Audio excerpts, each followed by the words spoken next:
Mustafa Fall sees the world in numbers. He believes everything from the universe to the decisions fishermen take out in the ocean have an equation. Fall is the son of a Senegalese peanut farmer and an Einstein Fellow, one of the brightest mathematicians on the African continent. What inspired me about Einstein was his ability to re-question everything, to try to have another way of looking at everything. Try not to say, okay, there is a universal truth, in a sense.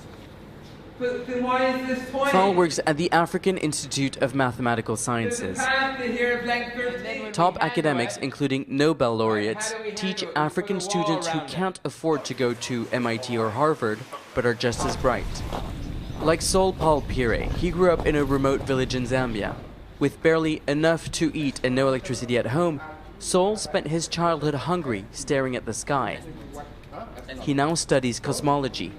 Believe you me, we are going to invent a lot of things. And yes, more of Einstein. And the next Einstein, I believe, is going to come from here. Even me, I share that idea. Just wait and see.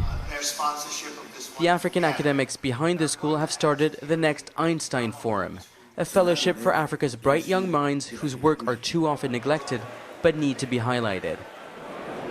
Organizers of this forum seek to address what it calls research discrimination. They say there's much African research with plenty of findings, but the work is often undervalued and overlooked just because it comes from the continent. 17 Einstein Fellows, as well as young researchers from across the continent, are sharing their innovations with top policymakers, business leaders, and academics. It's something the world of aid has totally overlooked. You know, $1 trillion has been spent over the last few decades in aid to Africa. Almost none of it on generating expertise in Africa to design and implement its own solutions. And we've seen the consequence. Solutions from outside don't work. For Fall, being an Einstein Fellow is an opportunity of being part of something bigger. He hopes his mathematical skills may someday unlock some of the deepest mysteries of this world and its untapped resources. Nicholas Hawk, Al Jazeera, Mbor, Senegal.